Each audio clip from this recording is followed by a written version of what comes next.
which I have just done. And that looks like it's going to be okay.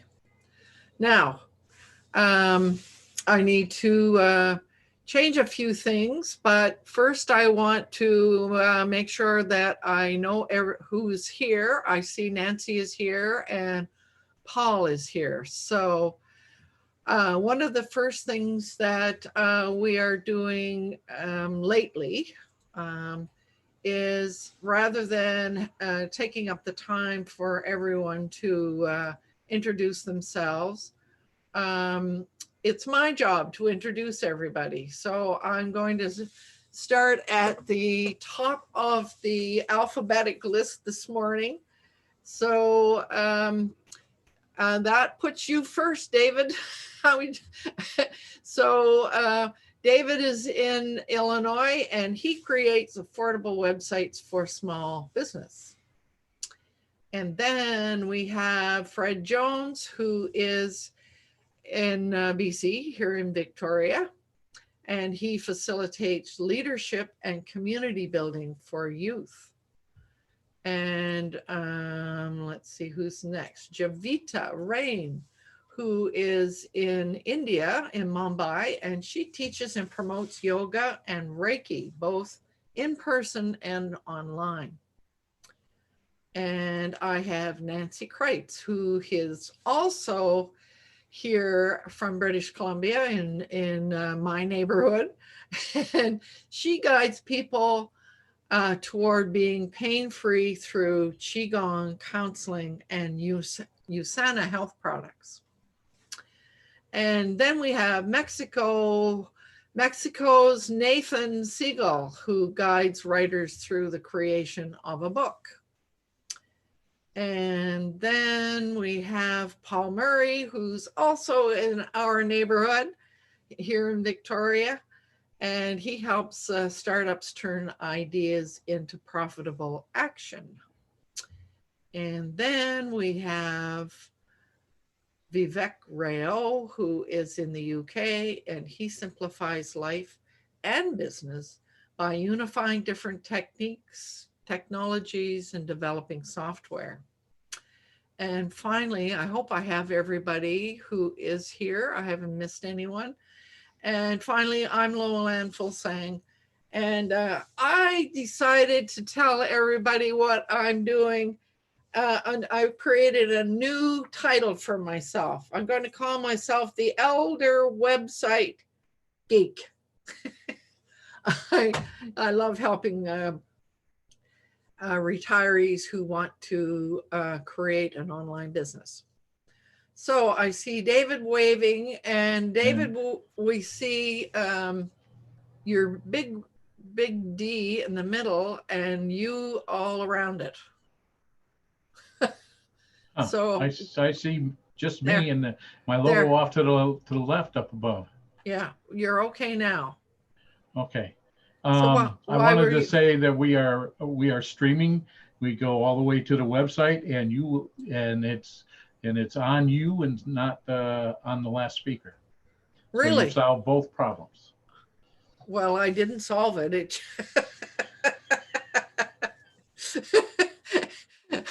So now I'm going to switch over to full screen. Let's do that. And I'm going to go to gallery view. Hey, there I can see everybody. And it'll be interesting to see what happens momentarily. And for the sake of those watching, I'm going to change my virtual background now. That thing would just drive you crazy. So there. Is that not better?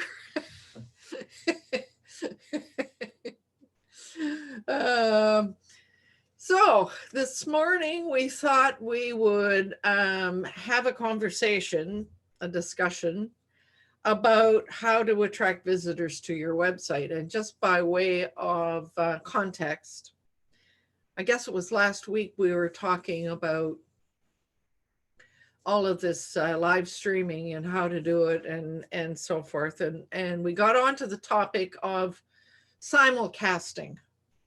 And there's 2 or 3 products that you can use, some of them free, some of them not free, for broadcasting to simultaneously to more than one platform.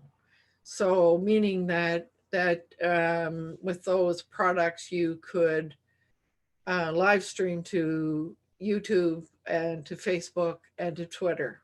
Some of them I think you are allowed 2, and some of the products you're allowed 3. So as we were discussing that, Jay piped up and said, I don't know if that's a good idea. That's spreading out your efforts and what you're doing. And it's my observation that people seem to relate more readily to exclusivity.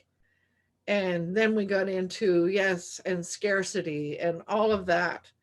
And so is that a good idea, to be simulcasting to everywhere, all these places? Is there any real advantage to anyone that is doing that? So I would. Television has been doing it for decades. Seriously. Well, that's the first thing that came to mind when you said that. Well, that's so. We decided that it would make sense to have a bit of a conversation about that. And so, and of course, the other thing that a lot of us have started playing with is Pinterest and posting things on Pinterest. And that's not simulcasting, but it's promoting your site and or your blog or whatever it is that you're doing, and trying to direct people back to your website. So I guess the big question is, if I were to decide to live stream this success circle to Facebook Live, would that bring people back to my website? We notice that, especially in Facebook, people go and live in Facebook and they never go anywhere else. So are they ever going to come back to your website? Because that's where you're promoting, and you've got your calls to action, and you may be even trying to sell something there. So, I mean, there's to my mind, Jay has a point. So, I mean, we've talked many times about doing as much as you can on your own real estate. And so if we can do things that will point people back to our website, then it seems to me that's the purpose of all the things that we do. But I would like to hear everybody else's thoughts on this, and where you would like to go. I think if you spread yourself to multiple channels, then what happens is, one of the key things that you keep mentioning, and you do it very well, that is engagement. That will suffer. Engagement, relationship, maintaining a relationship, all that will suffer, because you can't be on every platform and be engaging with the audience there. You can't. It's not humanly possible unless you have a big team of people who do that for you. So. Well, one of the in answer to that, I've observed Michael Daniels and Heather Crafter. They do a weekly show, I think on Wednesday, and they use this simulcasting, but they have figured out a way that they're able to bring in any comments that show up in all of those 3 places, and so they do their engagement by bringing the comments in and streaming them across the bottom of the video. And that, to my mind, that sort of works, but for me, that's not the kind of engagement that I'm interested in. Yeah, I agree. I want something that's more personal, and that was one of the things that that I wrote down as I began thinking about this issue. I didn't, the word I used was personalizing. I mean, if you can bring people to your own website, and I mean, if you think about that the little gizmo on the side that I have on my website that allows people to send me a video message, and you know, all the various things that we can do that make the person feel welcome when they come to our website. And that constant interaction. So that's kind of where my mind went as well. Anybody else have any thoughts about this, David? Well, it depends on what your audience, where your audience is. If your audience is spread across 3 or 4 platforms and you get good engagement out of each platform, then you probably should be on all 3 or 4. If you got one platform that's going to get you a majority of your engagement and the other ones are kind of iffy, then you do one, and you maybe 2. It just depends on what you're dealing with and who you're dealing with, and what you're trying to accomplish. Sometimes you know, the shotgun approach works very well, but you got to be close up, and it's, you know, but you get a big wide pattern and you can hit a lot of different things. Other times you need to be like a sniper and just, you know, hit that one target, and depending on where you're at, you know, would be what you need to do. Well, I think, at least this is the way I'm thinking. I see a differentiation between simulcasting out and using other platforms to promote, so that people go back to your website. And as I'm talking about this in WA, some people know that we spent a whole month talking about Pinterest.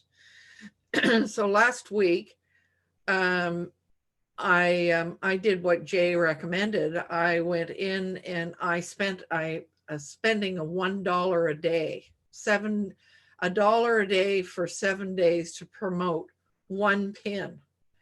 And so I've been kind of watching, and having done that, I've started tracking on my own, using Google Analytics. I'm going in and looking to see, you know, what kind of traffic am I getting there. I've also already looked at the analytics that show up in Pinterest. That seems to sort of do things, but what's important to me is to see whether doing that brings people to my website. And so far, I don't have enough data just yet, but from what I can see, it does have an effect. So, I mean, there are more ways to guide people back to your website than just simulcasting at different platforms. I think again, as I talk about a site like Pinterest, you have a pin there, and if it looks attractive to somebody, they click on it, and it takes that person right back to your website. So, I mean, it seems of all the things that we've looked at, it seems to be the most direct way to get people to go to your website. Whereas if you're just watching what somebody's doing or presenting on Facebook Live, nobody's going to go to your website from there. So, Nancy. Well, this is a great discussion, and I hope I'm not asking like a redundant question because I wasn't here last week. But okay, I have a question in regards to that. What page do you want them to go to in your website, and to what purpose? Like, do you have like a lead magnet so they sign up for your email? Is it a program you're selling, or is it just for them to find out who you are? Where are you looking at in terms of that? What is your goal? I guess, what's the goal? Well, it depends on what you want people to do. Oh, okay. Like if it depends on what your intention is. Are you looking to build a list? Are you looking to have people participate in your success circle, which the people can do on my website? Yeah. Or is it that you want them to purchase a course, which people are going to be able to do on my website?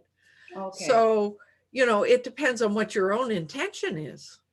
So the pin or the social media post, whatever it is, has a specific goal, and then it's going to open on that page, like not just your whole website where they're like, whoa, what? No. And they may not spend the time to search. So that's pretty precise, right? The page. Yeah. Right.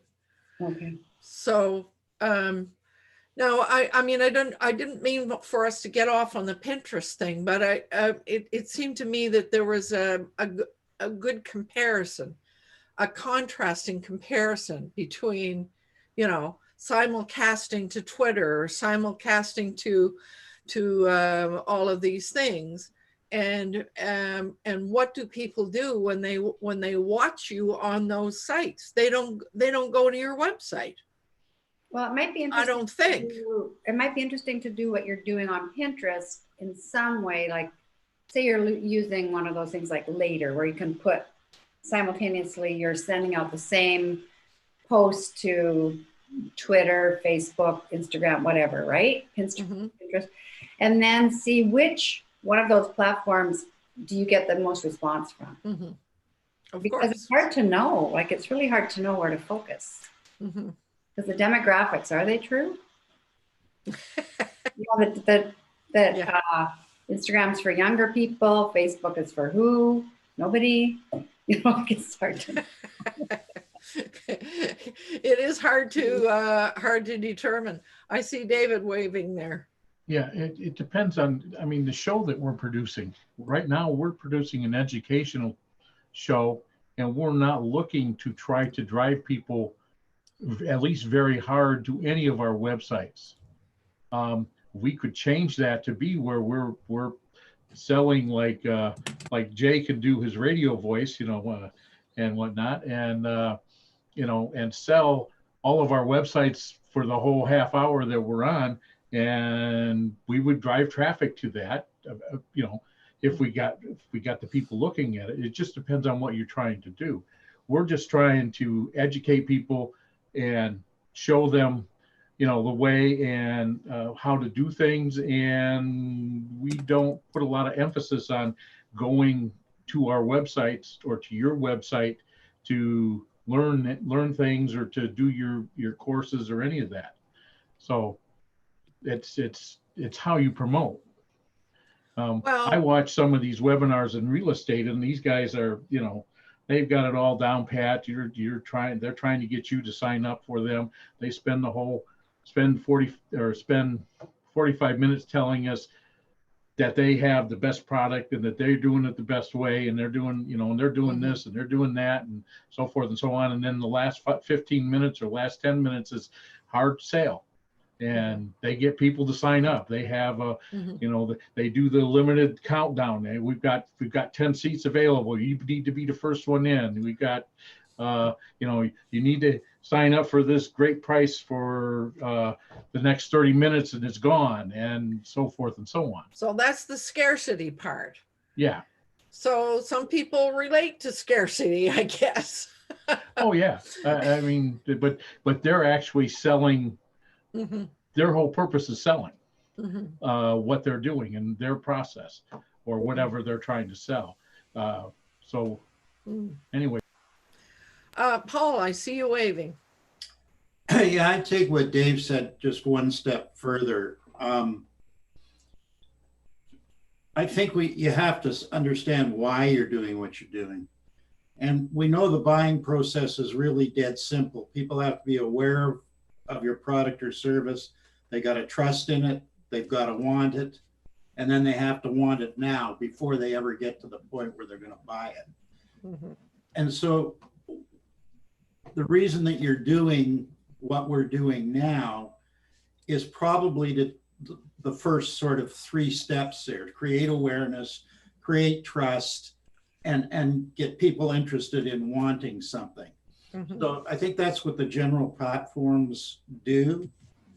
And I think your website does more of the, when somebody wants it now, giving them the opportunity To get it. to do that. Mhm. The rest of it is moving them along that vine path.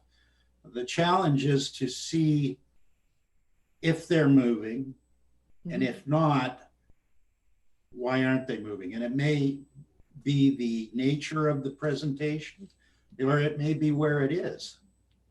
Yeah. The other way to do this is reverse engineer, which is to say, where are my potential clients hanging out the most? And Mhm. start there and work backwards. So that's all I got.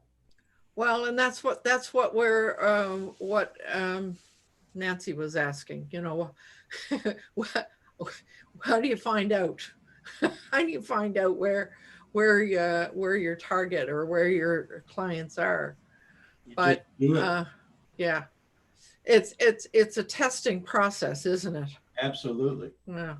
And it's longer and harder than we think, Yes. and cluttered with a myriad of tools Yes. No kidding. that Right. may not take you longer to learn than it is worth using them. Bright and shiny things that are going to take you 6 months to learn how to use.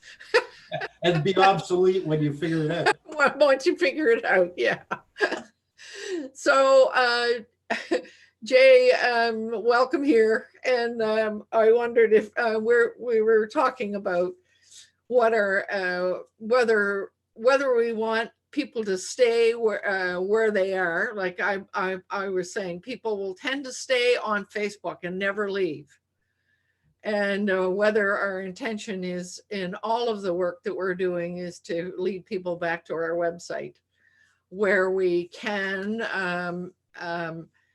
promote and sell and do whatever. So I don't know if there's any more that you would like to add to that or not. Well, thanks, Laulan. I'll use my radio voice as per instructions. And your hat. You've got your hat. My hat, my novel hat. Yeah. And your steak knives.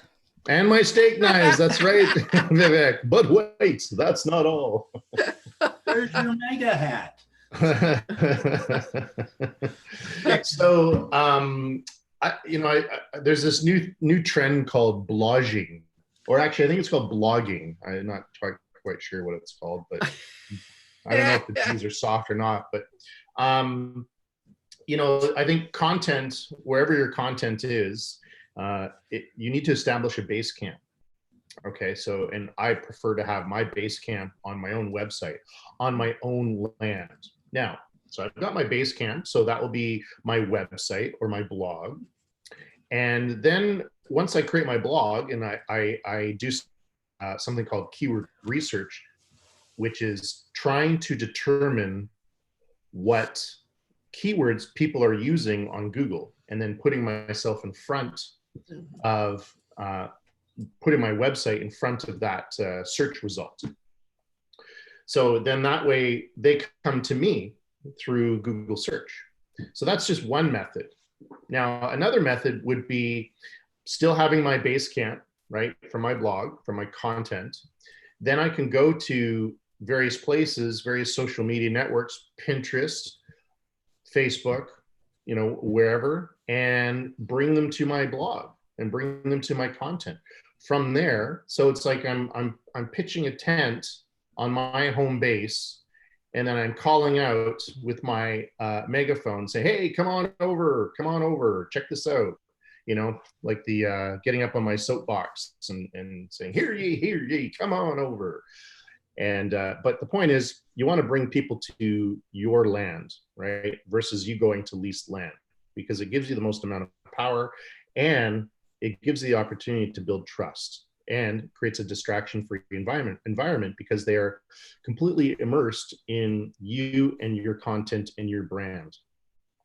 So, you know, and just doing Google research without even doing any social media is sufficient enough. You know, if you don't like social media and you don't want to go on it, that's completely fine. That's okay. But if you see there's a large amount of people on, say, Twitter that are related to your niche, which you can really just do a simple search on Twitter or a simple search on Facebook and see if there's a lot of activity based on your topic, right? So, you know, like, so if I Google cool hats on Facebook and I see Fred and or like hats similar to Fred's hats, and I go, okay, well, there's a lot of people there, right?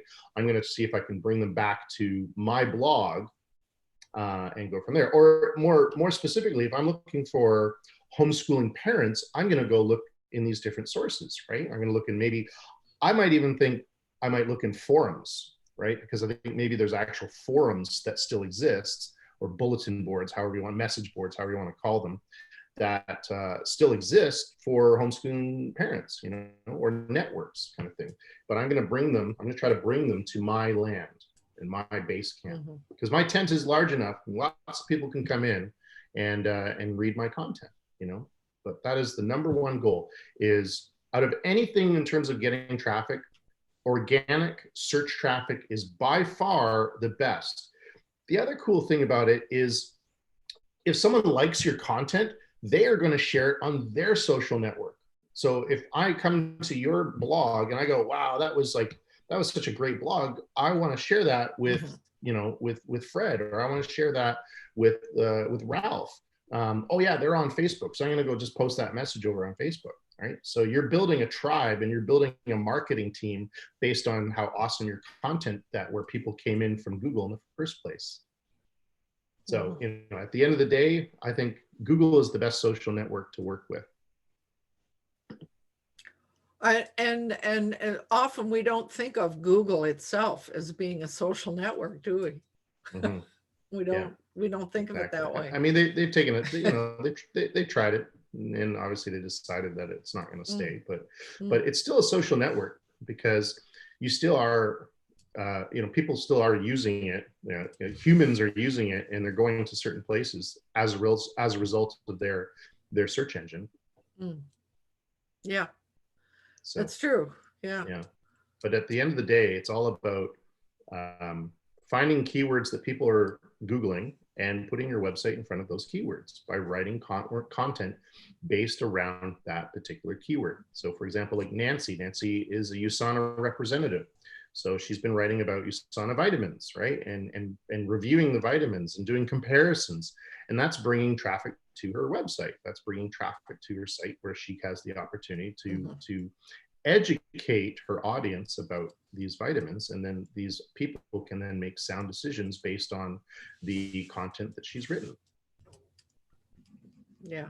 Okay. So, Fred is just disappeared. I was going to ask him how he feels about all of this, because he's been experimenting with doing a blog. He's been experimenting with doing a video and doing a weekly video for the new ideas. So how do you relate to all of this, Fred? You're muted. Yeah. Thanks, Luann. I think it's the content that attracts them. First of all, if you don't have good content, no matter how good it is at search engine optimization, and they get to your website and there's nothing there really that it keeps them engaged, you're not going to keep them. So number one is find how do you attract them. Number two is how do you keep them. And that is a work in progress, I think, all the time. For all of us. Yes. Like, as you mentioned, I started Notes of a Nomad just a few weeks ago. And the beauty is I've had some of my friends say, oh, you need to do this and need to do that. And it's very helpful to get that feedback, saying, you know, it's just you talking, but why don't you show some pictures? Oh, okay, I'll try that. The only challenge is how much time it takes to start editing videos. And I'm trying to avoid that. I just want to record it and post it. But if you want to start including photographs, you need different technology to what I was using. Right. Etc.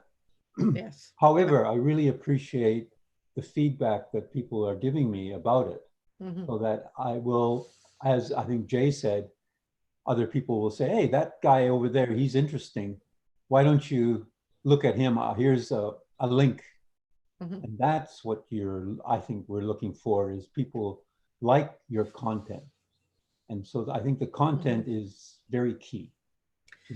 Well, you know, I mean, as I hear you describe, you know, your experience with the notes of a nomad, I think there's an element that none of us have acknowledged here, and that is some people will follow you out of curiosity, first of all, and or a desire to support you in some way. And sometimes that's the initial impetus.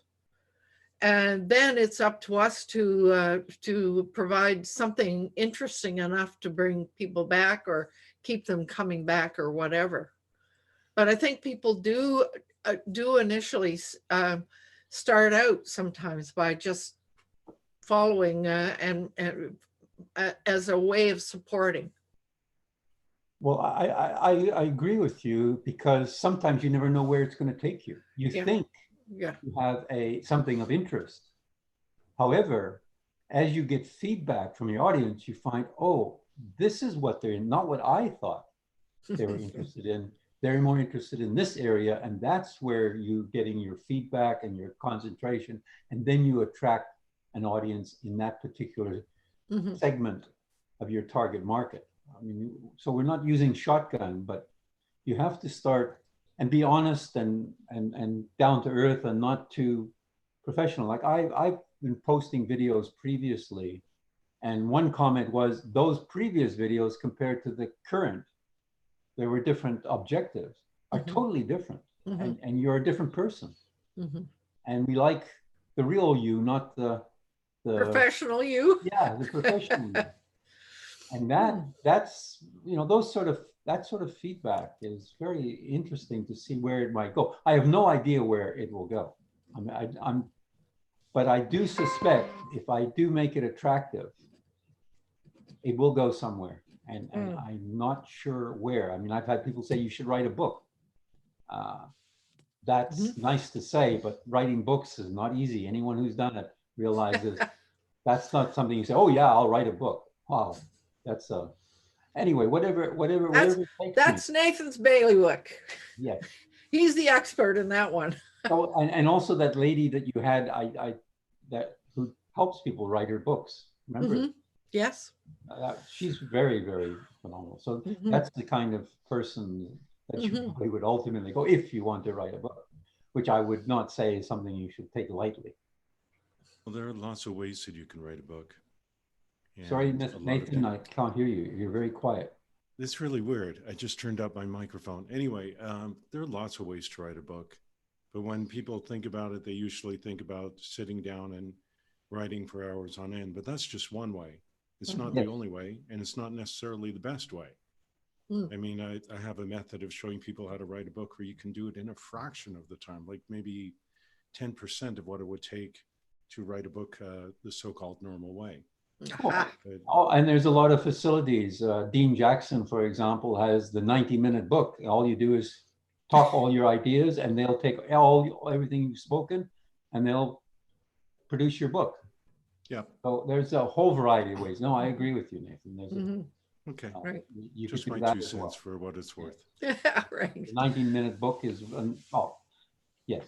It's entirely possible. I think my point was not writing a book, but where it might take you, and ultimately your audience will take you if you listen to your audience and you gain an audience. Right. For what it's worth. But I think it's how to attract them. Well, once you've got them, even through search engine optimization, and they're there, it's what they see at your website. I think is really the key element. So that's my point. Fred, you're going to put me out of a job. You said search engine optimization.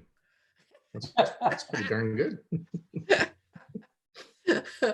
So I think we've heard from everyone except Javita, and I keep trying to pull people in. So how do you relate to this question of where we find our customers, and how do we get people back to, or should we get people back to our website, etc.? What's your experience?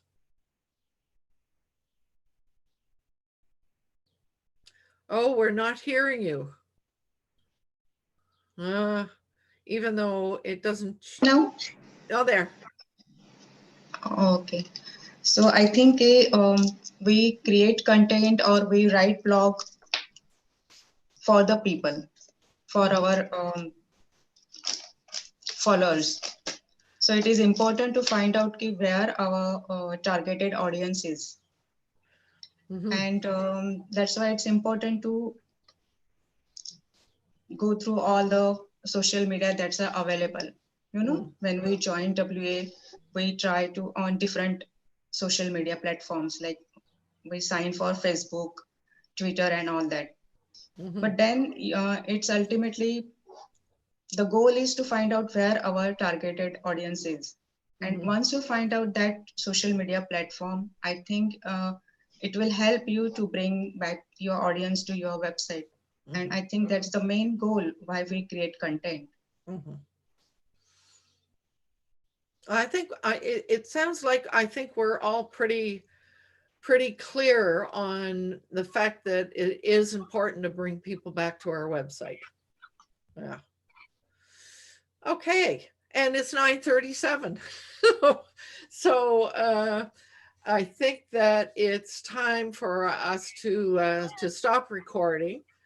So I just want to remind everyone how important it is to do what you love with passion, and to thank everyone for an active discussion this morning. I think it was worthwhile. It felt worthwhile to me.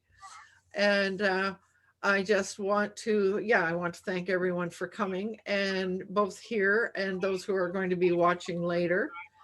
And to remind everyone that we shall be here again next week. So see you then. See you later. And I need to stop live streaming right now, and I invite everyone to stay on and stop